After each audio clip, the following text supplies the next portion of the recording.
নমস্কার, আপনাদের সবাইকে স্বাগত। দেখুন, আমরা যারা আদ্যপান্ত বাঙালি, এই বাঙালিরা শীত পড়লে আমরা এদিক সেদিক ঘুরতে যাব, তার একটা প্রপার মাইন্ডসেট আমরা সারা বছর ধরে করতে থাকি।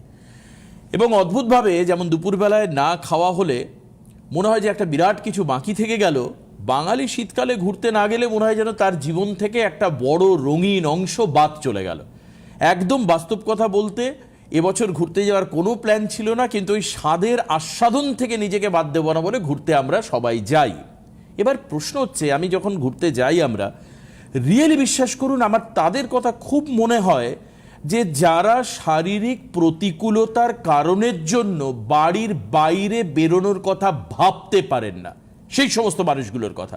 ধরুন তার হাঁটুতে ব্যথা, ধরুন তার কোমরে ব্যথা, ধরুন তার ঘাড়ে ব্যথা, ধরুন তার শরীরে কোথাও না কোথাও এমন যন্ত্রণা হচ্ছে যে কারণের জন্য সেই মানুষটার মনে আকণ্ঠ ইচ্ছা রয়েছে, আকণ্ঠ ইচ্ছা, কিন্তু সেই ভদ্রলোক বাইরে বেরোতে পারছেন না, বা তাকে ডাক্তার বলেছেন আপনি বেশি নড়াচড়া, ওঠা বসা, বেশি হাঁটাহাঁটি এসব করবেন না। তাহলে কি করে এখান থেকে বেরোনো যায়? আমি বলছি সেই রোগের কথা, যেই রোগটার কথা আপনারা বহুবার শুনেছেন, কিন্তু হয়তো এই রোগ অতিথি হিসাবে আপনার বাড়িতে নতুন ঢুকেছে। স্পন্ডাইলিসিসের কথা আমি বলছি, যার জন্য আমাদের কোমর এবং ঘাড়ে মারাত্মক যন্ত্রণা হতে পারে। আচ্ছা, আমরা যদি মনে করি যে রিপ্লেসমেন্ট করব না, তাহলে কি ট্রিটমেন্ট আছে? এই বাংলার মানুষের কাছে আজ এক পরিচিত নাম হচ্ছে ভিস্কো সাপ্লিমেন্টেশন, এবং সেই চিকিৎসা যা আপনাকে শল্য চিকিৎসা না করে, অর্থাৎ কাটা ছাটা রিপ্লেসমেন্ট, অর্থাৎ নতুন করে অ্যাম্পিউট না করে, অঙ্গ বাদ না দিয়ে নতুন অঙ্গ প্রতিস্থাপন না করেও কি আপনি সুস্থ থাকতে পারবেন? আসুন আজকে সেই গল্প জানবো। অ্যাটলিস্ট আমরা যৌথ উদ্যোগে, মানে আমি এবং বিশিষ্ট রিউমাটোলজিস্ট চিকিৎসক ডক্টর প্রসেনজিৎ বড়াল, আমরা দুজনের চেষ্টায় আপনাদের ঘর থেকে বাইরে বার করব। ডাক্তারবাবু, আপনাকে স্বাগত জানাই আজকের অনুষ্ঠানে। রিয়েলি এটা কতটা পেইনফুল, কারণ আমরা একই স্টেজে দুজন বসে রয়েছি, and we are both the nature lover and we love tour. আমরা ঘুরতে পছন্দ করি। ডাক্তার, আপনি একটু আমাকে বলুন। হ্যাঁ, বাঙালির ঘোরার সঙ্গে সঙ্গে আমি দুটো শব্দ অ্যাড করব। একটা হচ্ছে নলেন গুড়ের সন্দেশ, অসাধারণ। আর একটা হচ্ছে জয়নগরের মোয়া। পিঠেটা বললেন, আর পিঠে, হ্যাঁ, রাইট। সুতরাং এইগুলো নিয়ে বাঁচতে হবে আগামী 2-3 মাস। আমরা চলুন এনজয় করি। ঠিক, এনজয় করি মানে এই ব্যাপারটা আমরা সবসময় দেখেছি যে আমরা বেশিরভাগ ক্ষেত্রেই হাঁটুর ব্যথা, কোমরে ব্যথা এগুলো নিয়ে আলোচনা করি। সব থেকে বেশি যেটা হচ্ছে ইদানিং যেটা আমরা পাচ্ছি সেটা হচ্ছে ঘাড়ে ব্যথা। ঘাড়ে ব্যথা মানে ঘাড়ে সার্ভাইকাল স্পন্ডাইলোসিস, আমাদের অকুপেশনাল প্রবলেম, যেটা সারাদিন ল্যাপটপের দিকে তাকিয়ে বসে থাকতে হচ্ছে। এবং ইয়াং জেনারেশন মানে যারা চাকরি করছে, আইটি সেক্টরে চাকরি করছে, হ্যাঁ, এবং তারা কিন্তু কন্টিনিউয়াসলি ল্যাপটপের দিকে তাকানোর জন্যে, এবং অনেক ক্ষেত্রে এই মোবাইল ঘাঁটা, এটা এখন মোবাইল ঘাঁটা নিউ ফ্যাশন। মোবাইল ঘাঁটতে ঘাঁটতে সারাদিন চলে যাচ্ছে, এমনকি রাতে আমরা শুয়েও হয়তো কেউ শুয়ে দেখছে, রিল দেখছে, তারপরে অনেক রকম দেখছে, সোশ্যাল মিডিয়া একটা ব্যাপার এসছে। সুতরাং এই যে ঘাড়ের ব্যথা কিন্তু ভীষণ বাড়ছে, এবং বাড়ছে মানে ইয়ং এজে বাড়ছে। আর একটা সেক্টর আছে যেটা হচ্ছে কোমরে ব্যথা। কোমরে ব্যথা মানে যাদের হয়, ধরো আমি বেশিরভাগ ক্ষেত্রে আমার ব্যক্তিগত অভিজ্ঞতা বলছে, বাড়ির মহিলাদের, আমাদের বাঙালি ঘরে আজও, সাধারণ বাঙালি ঘরে আজও মোটামুটি বাড়ির মহিলাদের বাড়ির কাজ করতে হয়, এবং কাজের মধ্যে ডাস্টিং থাকে, বা অন্যান্য নিচু অনেক কিচেন ওয়ার্ক থাকে, রান্নাঘরের কাজ থাকে, এবং মেঝেতে বসেও অনেক কাজ করে, এবং দে লাভ টু ডু ইট। তারা এটা করতে পছন্দ করে। সবাই পছন্দ করে না ম্যাডাম, সবাই পছন্দ করে না, কারণ যাদের কোমরে খুব ব্যথা, আমরা গ্রামের দিকে বলি মাজা ব্যথা, এটা মাজা ব্যথা, কিন্তু এইটা শব্দটা আমি প্রতিদিনই শুনি। এই মাজা ব্যথা যাদের হয় তারা আর করতে চায় না, এবং সেই জন্যই আমি 2-1 কথা বলবো। আপনারা যারা এইসব রোগে ভুগছেন তারা ফোন করুন, ফোন করলে আমরা একটু আনন্দের সঙ্গে প্রোগ্রামটা করতে পারবো। এবং প্রোগ্রামটা ভালোও হবে। একদম তাই। আপনারা ফোন করুন, এই ধরনের কথাবার্তা আমরা বলবো। ইয়াং জেনারেশনের জন্য অবশ্যই এটা একটা হ্যাজার্ড, বাট আমি আমার কর্মক্ষেত্রে 48 বছরের এক ইয়াংকে দেখেছি, সে সারাদিন ভিডিও গেম খেলছে, মানে সারাদিন মাথা নিচু করে। আমার মনে হয় সেই ক্ষেত্রেও স্পন্ডালাইসিস আসতে পারে। ডাক্তারবাবু, আপনাকে একটা কথা বলি, এই যে মোটরসাইকেল করে যাওয়া বা সেলসের যে জব বা মার্কেটিংয়ে যারা কাজ করছে বা যারা ইভেন্টে কাজ করছে, যারা পিআর হিসাবে কাজ করছে, এদের কি এই ধরনের ঘাড় বা কোমরে ব্যথা হতে পারে? কারণ তাদের কিন্তু কন্টিনিউয়াস দাঁড়িয়ে দাঁড়িয়ে কাজ করতে হয়। নট অনলি দ্যাট, তুমি টু হুইলারে যখন যাচ্ছ, বাইক বা স্কুটি যেটাতেই যাচ্ছ, দুটো জিনিস মাথায় রাখতে হবে। একটা হচ্ছে বাম্প ইনজুরি, আমরা ডাক্তারিতে বলি বাম্প ইনজুরি। আচ্ছা, বাম্প ইনজুরি হচ্ছে এক ধরনের স্ট্রেস ইনজুরি, যেখানে তুমি যাচ্ছ রাস্তা দিয়ে, তোমার হয়তো স্পিড 40-50 কিলোমিটার পার আওয়ার, সেখানে তুমি যখন যাচ্ছ বাইকটা ঝাঁপিয়ে উঠছে, লাফিয়ে উঠছে, বাম্পারের তখন উপরে। কোমরে ব্যথা লাগছে। আমরা ফোনটা নিয়ে কথা বলবো। একদম। আর আজকাল আমাদের রাস্তার যে অবস্থা, সেখানে বড় বড় গর্তও থাকে। এই সমস্যা হতে পারে, কিন্তু হলে আপনি কি করবেন? আসুন, কেউ একজন রয়েছেন ফোনে, কথা বলবো। কে আছেন ফোনে? হ্যালো। হ্যালো, হ্যাঁ বলুন, কে বলছেন? আমি নৈহাটি থেকে অমিত কুমার ভট্টাচার্য বলছি। আচ্ছা বলুন, আপনার কি প্রবলেম হচ্ছে বলুন। হ্যাঁ, প্রবলেম মানে আমি ওনার পুরোনো পেশেন্ট। ও আচ্ছা আচ্ছা আচ্ছা আচ্ছা। কেমন আছেন আপনি? আমি ওনার কাছে একটা ইঞ্জেকশন নিয়েছিলাম, বুঝলেন তো। আর গত 23/8/25 আমি যে একটা ইঞ্জেকশন নিয়েছি 2 বছরের জন্য, চিকিৎসার জন্য ইঞ্জেকশনটা নিয়েছিলাম। উনি ইঞ্জেকশনটা দিয়েছিলেন, বলেছেন 2 বছর আমি ভালো থাকবো। হঠাৎ আমার দেখছি 3-4 দিন যাবো বা কয়েকদিন যাবো ব্যথাটা একটু বেড়েছে, বিশেষত ডাক। এই জন্য আমি ডাক্তারবাবু একটু চিকিৎসা। Very good. আপনি 2 বছরের জন্য নিয়েছিলেন। আমি একদিন যোগাযোগ ফোনে, হ্যাঁ আমি হোয়াটসঅ্যাপে আমি এটা পাঠিয়েছিলাম। আমার আগস্ট মাসে নিয়েছেন, আগস্ট মাস থেকে এটা ডিসেম্বর মাস, এবং আপনার যদি 2-1 দিন ব্যথা হয়ে থাকে, যখনই এরকম একটা ফ্লেয়ার হবে, আমরা এটাকে ডাক্তারিতে বলি ফ্লেয়ার, FLARE, ফ্লেয়ার যখন হয় তখন কিন্তু আপনাকে কাজকর্মটাকে একটু কমিয়ে নিতে হবে, মানে মুভমেন্ট, হাঁটা চলা, দাঁড়ানো একটু কমিয়ে নেবেন।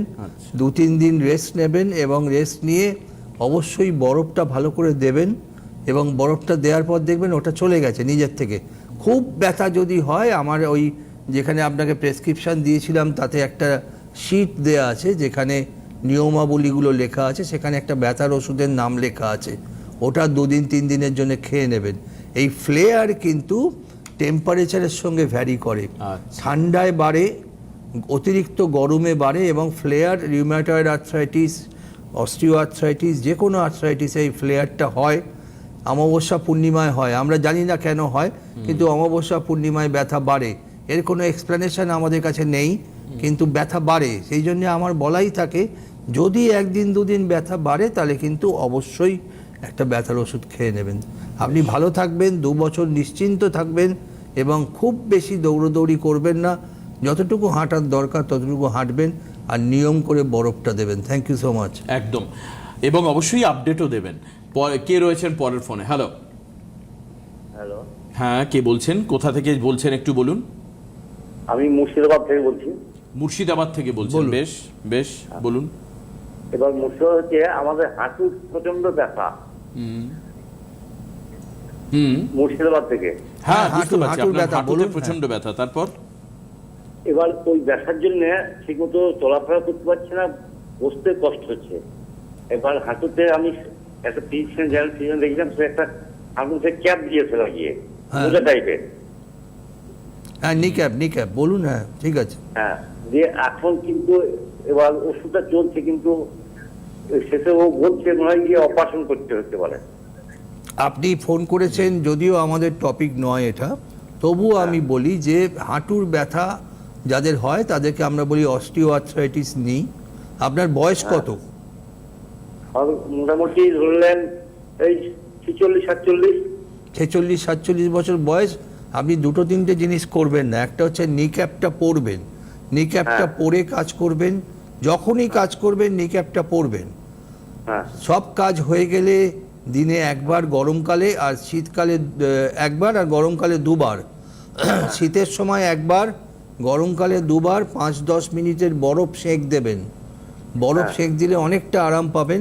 আর কখনো মেঝেতে বসবেন না, এই মেঝেতে বসলেই সমস্ত গোলমাল হয়ে যায়। আপনি মেঝেতে বসেন কি? হ্যাঁ, আমি মেঝেতে বসি। হ্যাঁ, মেঝেতে তাহলে বসবেন না, মেঝেতে বসলে অস্টিওআর্থ্রাইটিস বাড়বে। শুধু আপনার জন্য না, যারা যারা এই প্রোগ্রামটা দেখছেন তাদের সবার জন্যই বলছি যে মেঝেতে বসা বারণ। একটা হচ্ছে যে বরফ দিতে হবে, 2 নম্বর হচ্ছে নিক্যাপ পরে কাজ করবেন, আর 3 নম্বর হচ্ছে মেঝেতে কখনো বসবেন না, তাহলে আপনি ভালো থাকবেন। এবং যদি আপনি ট্রিটমেন্ট করাতে চান, আমরা যে ট্রিটমেন্টটা করি সেটা হচ্ছে হাঁটুর মধ্যে একটা ইঞ্জেকশন, জেল ইঞ্জেকশন পুশ করা হয়, সেটার নাম সোডিয়াম হায়ালুরোনেট। আমি এখন দেখিয়ে দিচ্ছি আপনাকে কিভাবে করা হয়। এই সোডিয়াম হায়ালুরোনেট হচ্ছে একটা জেলি টাইপের পদার্থ, যেটা হাঁটুর মধ্যে দিলে হাঁটুর ব্যথা 10-15 মিনিট বাদে কমে যায়। এটার 2-3 বছর অবধি রেজাল্ট থাকে, 2-3 বছর 4 বছর অবধিও থাকে। আপনার রিপ্লেসমেন্ট বা হাঁটু অপারেশন করতে হবে না। আপনার জন্য আমি দেখিয়ে দিচ্ছি যে হাঁটুর ইঞ্জেকশনটা কিভাবে দেয়া যায়। এই ট্রিটমেন্টটার নাম দেবাশিস একটু আগে বলেছে ভিস্কো সাপ্লিমেন্টেশন। এই ভিস্কো সাপ্লিমেন্টেশন মানে হাঁটুর মধ্যে একটা জেল ইঞ্জেকশন। আপনারা দেখছেন যে পেশেন্টকে শুইয়ে রাখা হয়েছে এবং হাঁটুর মধ্যে হাঁটুটা পরিষ্কার করে নেওয়া হচ্ছে, এবং পরিষ্কার করে এই যে ইঞ্জেকশনটা হাঁটুর মধ্যে পুশ করা হচ্ছে। অনেকের মনে হতে পারে ডাক্তার হচ্ছে ব্যথা করবে কিনা, কিন্তু এটা কিন্তু ব্যথা করে না, কারণ আমরা স্প্রে করে দিই। আচ্ছা, আমরা অবশ করে স্প্রে নাও। করে অবশ করে দিই। এবং এই ইঞ্জেকশনটা দেখো অনলি 3 to 4 ml ইঞ্জেকশন, অল্প ছোট্ট ইঞ্জেকশন একটা। কিন্তু এই ইঞ্জেকশনটার নাম হচ্ছে সোডিয়াম হায়ালুরোনেট ওষুধটা। এটা আমাদের বিদেশ থেকে আনাতে হয়, আমাদের দেশে এখনো পাওয়া যায় না।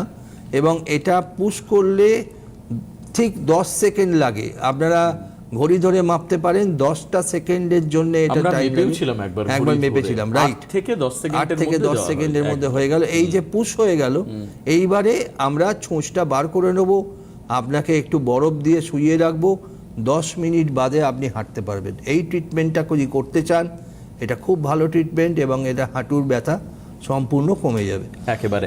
আপনার যদি মনে হয় যে পরবর্তীকালে ট্রিটমেন্ট করাবেন, বা যারা এখন অনুষ্ঠান দেখছেন তারা ডেফিনেটলি টিভি স্ক্রিনে যাওয়া যে হেল্পলাইন নাম্বার সেখানে ফোন করবেন এবং চেম্বারে আসতে পারেন। চেম্বার ডিটেলসও আপনাদেরকে বলে দেবো। চেম্বার ডিটেলস যদি সম্ভব হয় আমি বলে দিচ্ছি। হ্যাঁ বলতে থাকি। চেম্বার ডিটেলস আপনাদেরকে বলে দিই, তাহলে কি হবে, আপনাদের আসতে সুবিধা হবে। চেম্বার ডিটেলস হচ্ছে, দেখুন আমরা স্ক্রিনে দেখাবো, আপনারা দরকার হলে আপনার ফোন দিয়ে ছবি তুলে রাখতে পারেন। আপনাদেরকে বারবার করে বলে দিই, ছবি তুলে রাখুন। দেখুন ডক্টর প্রসেনজিৎ বড়াল এখানে দেবাশিসকে একটু ইন্টারাপ্ট করলাম। হ্যাঁ, হ্যাঁ, হ্যাঁ। এইখানে দেখবেন নিচের দিকে 3টে নাম্বার আছে। এই 3টে নাম্বার হচ্ছে সেন্ট্রাল হেল্পলাইন নাম্বার। আপনি যে কোনো চেম্বারে দেখাতে চান, যে কোনো জায়গায় অ্যাপয়েন্টমেন্ট করতে চান, এই 3টের মধ্যে যে কোনো একটা নাম্বারে ফোন করলেই হবে।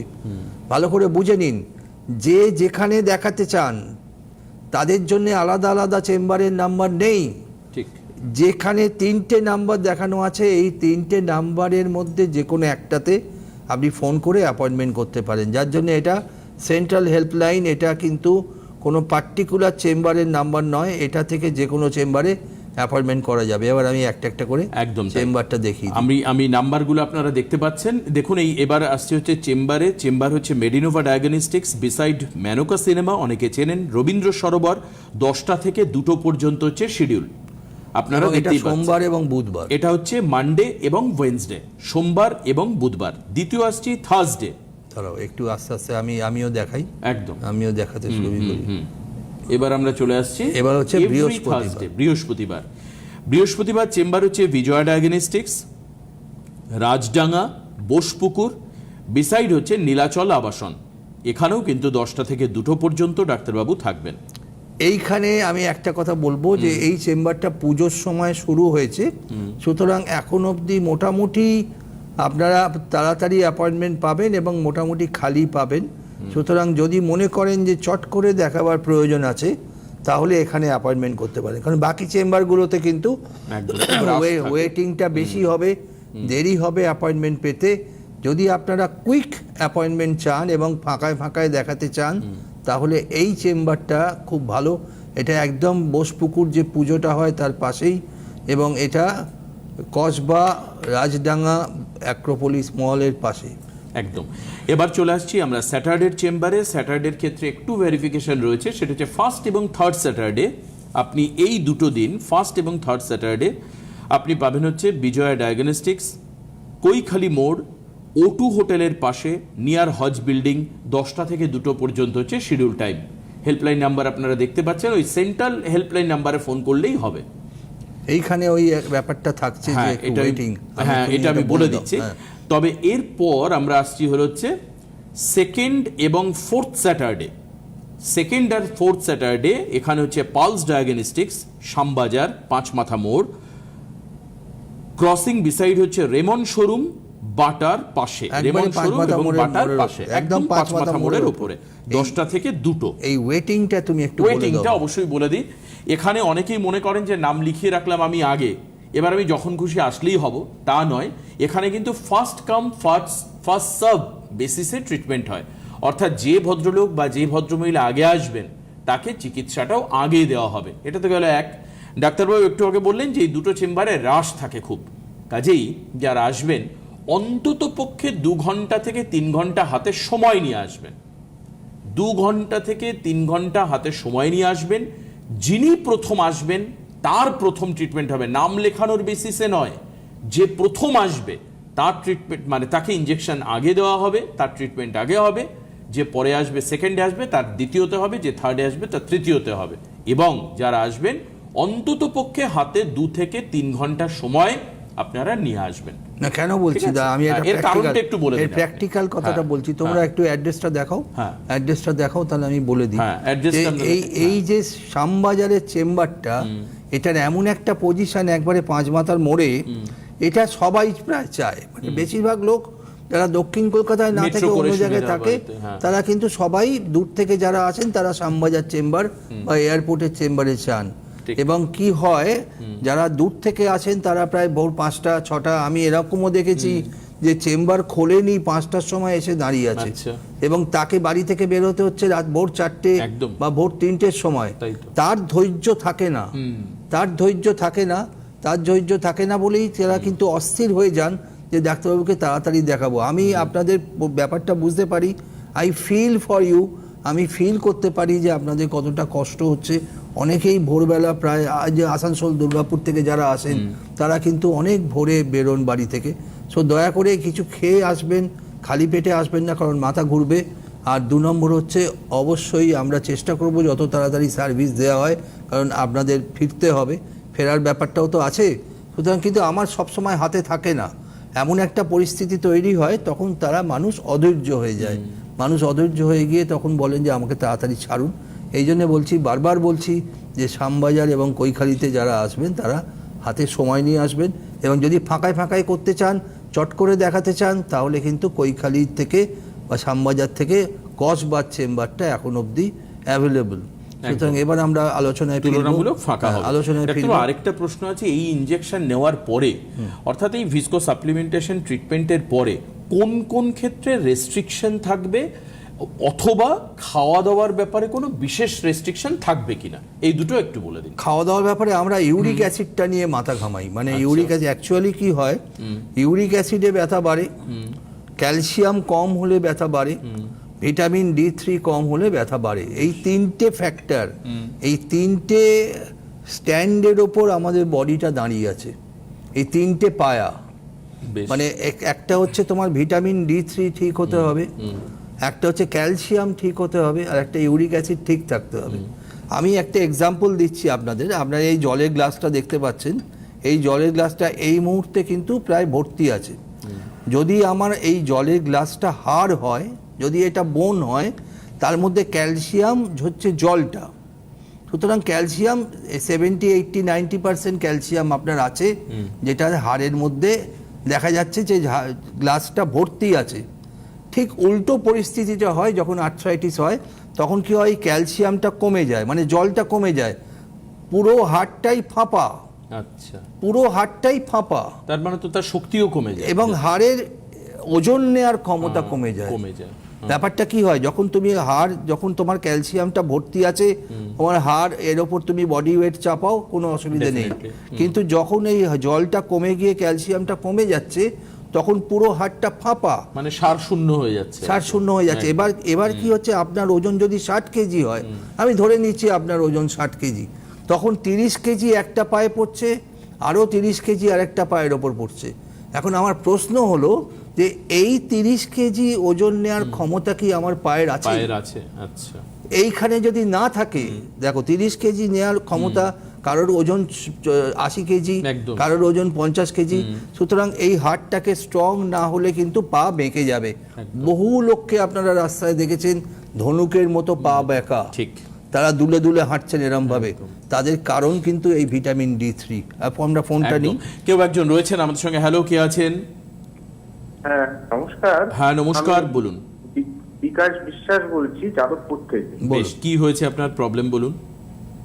অ্যাকচুয়ালি আমি খেলতাম আগে, তো আমি তো মর্নিং ওয়াক করতাম, তো আমার দৌড়াতে গিয়ে পায়ে হাঁটুতে একটু চোট লেগেছিল। তো এটা প্রায় ওই 2 বছর হবে, 2-2.5 বছর এরকম হবে।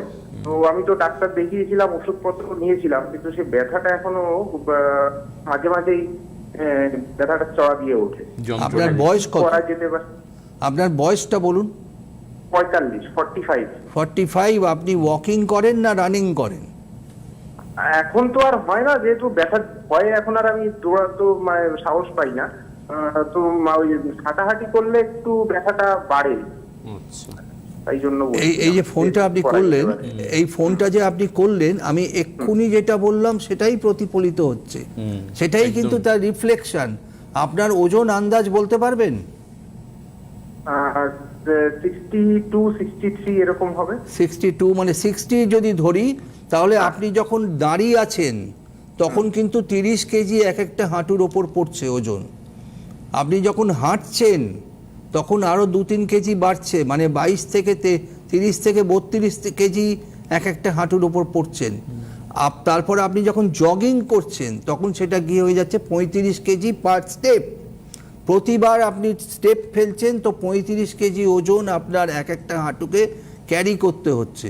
আপনার প্রথম কাজ হচ্ছে আপনার রক্ত পরীক্ষা করা, ক্যালসিয়াম একটা রক্ত পরীক্ষা, ভিটামিন D3 একটা রক্ত পরীক্ষা, এবং BMD বোন মাস ডেনসিটি বলে একটা টেস্ট হয়, যেটাতে হাড়ের ভেতর ঘনত্বটা দেখা যায়, হাড়টা কতটা ওই ক্যালসিয়াম কতটা আছে।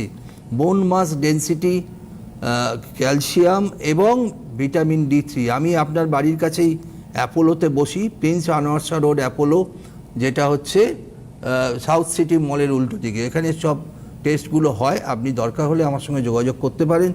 বৃহস্পতিবার আমাকে অ্যাপোলোতে পাওয়া যাবে, এবং অ্যাপোলোতে আপনি ওখানে অ্যাপয়েন্টমেন্ট করলে যোগাযোগ হয়ে যাবে। একদম। Thank you. আরো আরেকজন রয়েছেন ফোনে। হ্যালো, কে আছেন? হ্যালো। হ্যাঁ আমি সরি বিশ্বাস বলছি, বলুন। বলুন। কোথা থেকে বলছেন? নদিয়া জেলা থেকে। নদিয়া বলুন। থেকে। কি হয়েছে, প্রবলেম কি হচ্ছে? প্রবলেম হচ্ছে আমার হাঁটুর দুই হাঁটু খুবই বেদনা, আর মানে 5 মিনিট দাঁড় থাকা যায় না, 5 মিনিট দাঁড় থাকতে পারলে আর পা বাড়ানো যায় না। হাঁটুতে বেদনা হয় বুঝলাম, আর তারপরে কি বললেন? মানে আমি যদি খাড়া হয়ে 5 মিনিট এক জায়গায় দাঁড়িয়ে থাকি, আচ্ছা, যদি খাড়া হয়ে যায়, মানে আপনি যদি খাড়া হয়ে দাঁড়িয়ে থাকেন, তারপর? খাড়া হয়ে এক জায়গায় 5 মিনিট না থাকলে আর পা বাড়াতে করা যায় না।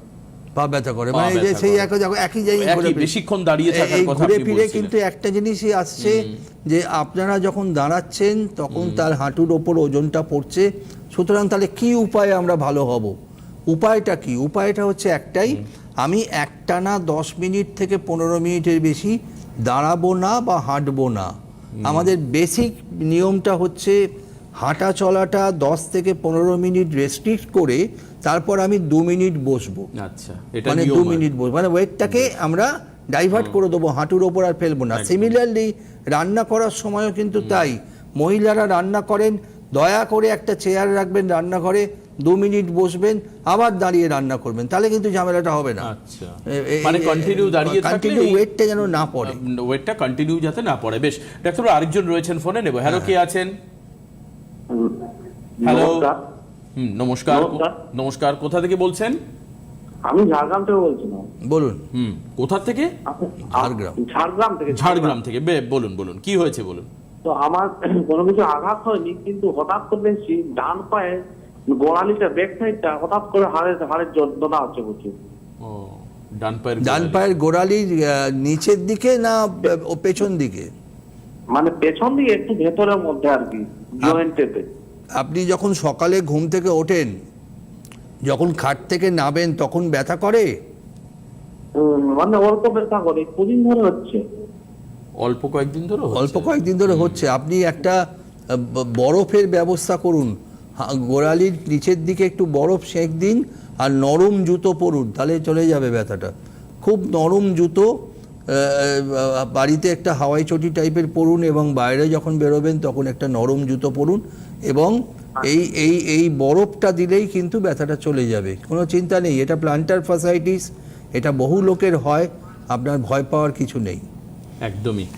আমরা কিন্তু তাহলে এবার আমি ওইটাই যাই যে আমরা এই যে এতগুলো ফোন পেলাম, এই ফোনের মধ্যে আমরা 2-3টে হাঁটুর ফোন পেয়েছি।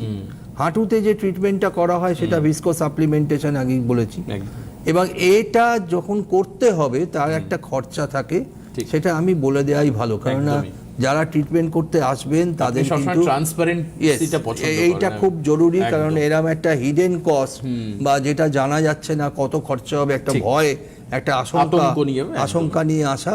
আমি আপনাদের দেখিয়ে দিচ্ছি যে হাঁটুর খরচা কত হবে।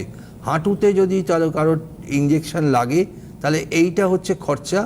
এই ট্রিটমেন্টটার নাম হচ্ছে ভিসকো সাপ্লিমেন্টেশন। ডক্টর ফিস 1000 টাকা, এটা প্রথমবারে আমি নিই, আমি দ্বিতীয়বার ডক্টর ফিস নিই না।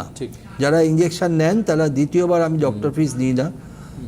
এবার এই ইঞ্জেকশনটার নাম কিন্তু সোডিয়াম হায়ালুরোনেট, হলুদ দিয়ে হাইলাইট করা আছে দেখুন, সোডিয়াম হায়ালুরোনেট। এবার যার যেরকম অবস্থা বা যার যেরকম দূরত্ব থেকে আসেন সেই অনুযায়ী ট্রিটমেন্টটা ভাগ করা আছে। একটা হচ্ছে 1500 টাকা একটা হাঁটু, প্রতি মাসে একবার নিতে হবে 8টা ডোজ। 1500 টাকা একটা হাঁটু, প্রতি মাসে একবার 8টা ডোজ, দুটো হাঁটু হলে 3000। সিমিলারলি যারা একটু বেশি অ্যাফোর্ড করতে পারবেন বা যারা একটু দূর থেকে আসেন তাদের জন্য 3000 আর 5000 দুটো আছে। 3000 টাকা একটা হাঁটু, এটা 5 বার নিতে হবে, দুটো হাঁটু 6000, তাহলে কোর্সটা কমপ্লিট হয়ে যাবে। 5000 টাকা একটা হাঁটু, 3 বার নিতে হবে, তাহলে 4 মাস অন্তর হবে সেটা, এবং কোর্সটা কমপ্লিট হয়ে যাবে। তারপরে যেটা সবুজ দিয়ে হাইলাইট করা আছে এটা নতুন অ্যাডিশন, মানে এটা আগে ছিল না। এটা হচ্ছে 15000 টাকা দুটো হাঁটু, একেবারে 1 বছরে একবার নিতে হবে। 15000 টাকা দুটো হাঁটু, বছরে একবার। দ্বিতীয় যেটা আছে 15000 টাকা একটা হাঁটু, দুটো হাঁটু 30000 2 বছরের জন্যে, এবং 20000 টাকা একটা হাঁটু, দুটো হাঁটু 40000, এটা 4 বছরের জন্য। এখানে আমার 3টে কথা আছে। একটা হচ্ছে যারা 15000 20000 বা বছরে একবার নিতে চান তাদের রেজাল্টটা সব থেকে ভালো হয়। কেন হয়, এই রেজাল্টটা আমরা ডোজটা ফুল ডোজটা দিয়ে দেওয়ার পরে ওনার বারবার আসার দরকার হয় না এবং বারবার ছুঁচ ফোটানোরও দরকার হয় না। কিন্তু একান্ত যারা কাছাকাছি থাকেন বা যাদের অসুবিধে আছে, আর্থিক অসুবিধে আছে, তাদের জন্য বাকি 3টে করতে পারেন। আপনারা ছবি তুলে নিন, এর বাইরে কোনো খরচা কিন্তু আমার কাছে হবে না, এর বাইরে কোনো খরচা নেই, সুতরাং এটা পরিষ্কার হয়ে যাওয়া ভালো। এবং হাঁটুর ট্রিটমেন্ট যেটা হয় সেটা আমি আরেকবার দেখিয়ে দিই, তো আমার মনে আছে সেটা ভালো হবে। একদমই আরেকবার দেখিয়ে দিই, ছবিটা একবার দেখে নেব। আর হাঁটু এবং আরেকটা জিনিস দেখবো যে কোমরের ট্রিটমেন্টটাও কি হয়। জাস্ট আমাদের টাইম খুব শর্ট, আমি হাঁটুর ট্রিটমেন্টটা আরেকবার দেখিয়ে দিই। দেখুন, যারা হাঁটুর ট্রিটমেন্ট রোগে ভুগছেন, আমরা ম্যাক্সিমাম ফোন পেলাম হাঁটুর ব্যথা, তাদের জন্য বলি পেশেন্টকে শুইয়ে রাখা হয়। ছবিটা দিন, পেশেন্টকে শুইয়ে রাখা হয়, এবং যে হাঁটুতে ব্যথা, কারোর একটা হাঁটুতে ব্যথা থাকে, কারোর দুটো হাঁটুতে ব্যথা থাকে, তাদের কিন্তু এইভাবে শুইয়ে হাঁটুটা পরিষ্কার করে এই ইঞ্জেকশনটার নাম সোডিয়াম হায়ালুরোনেট। এতক্ষণ যে কথাটা বললাম সোডিয়াম হায়ালুরোনেট, ঠিক এক্স্যাক্টলি এই ইঞ্জেকশনটা দেওয়া হয়। এটাই অরিজিনাল পিকচার, লাইভ পিকচার আপনি দেখছেন, এবং এটা ধুতে ভেতরের ইঞ্জেকশনটা পুশ করতে 8 থেকে 10 সেকেন্ড লাগে, এবং তারপরে আপনারা হাঁটবেন, হেঁটে বাড়ি যাবেন, এটুকু গ্যারেন্টি আমার রইল। ব্যথাটাও কমে যাবে, আপনি দাবি করেন যে 15 মিনিটের মধ্যে ব্যথা কমে। কবজায় তেল দেয়া, একদম সোজা কথা হলো কবজায়, ইয়েস, লুব্রিকেশন অফ জয়েন্ট। এটা কোমরেও হতে পারে, হাঁটুতেও হতে পারে, ঘাড়েও হতে পারে, ঘাড়েও হয়। মানে এটা আমরা যেটা করি প্রায়, ঘাড়েরও একটা অসাধারণ ছবি আছে আপনার কাছে, আমি করেছিলাম, আমি ওটা নিয়ে এসেছি তোমাদের জন্য। এই দেখুন, এইখানে কিন্তু ঘাড়ে স্পন্ডেলাইটিস, যাদের ঘাড়ে স্পন্ডেলাইটিস আছে আমরা স্প্রে করে দিচ্ছি, স্প্রে করলে অবশ হয়ে যায়, এবং ওই ঘাড়ের এক্সরে দেখে এই ঘাড়ের মধ্যে ওই ইঞ্জেকশনটা পুশ করা হয়। এই ইঞ্জেকশনটা পুশ করলে কিন্তু ঘাড়ের ব্যথা, আপনাদের স্পন্ডেলাইটিস যেটা আছে, এটাকে স্পাইনাল ব্লক বলা হয়। স্পাইনাল ব্লক খরচা 3 থেকে 6000-এর মধ্যে। এই ইঞ্জেকশনটা দিলে কিন্তু আপনারা ঘাড়ের স্পন্ডেলাইটিস থেকে মুক্তি পাবেন। বেশ। আজকে আমরা অনেকগুলো প্রোগ্রাম দেখালাম, অনেকগুলো ছবি দেখালাম। আপনারা যদি মনে করেন যোগাযোগ করতে, তাহলে হেল্পলাইন নম্বরে যোগাযোগ একদমই। করুন। আবারও ঠিক আগামী সপ্তাহে দেখা হবে, একই দিনে মঙ্গলবার ঠিক 7টার সময় আবারও ডাক্তারের সঙ্গে দেখা হবে। আবার সমস্যায় যারা পড়ছেন তারা সেখান থেকে বেরিয়ে আসবেন। অবশ্যই সেই ধরনের কিছু সাপোর্ট, সেই ধরনের কিছু অনুষ্ঠান আপনাদের জন্য থাকবে। এবং যারা আজকে- ফোন করলেন তাদেরকে অজস্র ধন্যবাদ। অনেক অনেক ধন্যবাদ আপনাদের জানাই। ছাড়া এই প্রোগ্রাম জীবন্ত হবে না, একদমই এই তাই। প্রোগ্রাম লাইভ হবে না। আপনারা একদমই ফোন তাই। করলে আমরা খুশি হব। একদম। আজকে এখানেই শেষ করছি, অবশ্যই পরে দেখা হবে। অনেক অনেক ধন্যবাদ ডাক্তারবাবুকে। নমস্কার সবাইকে।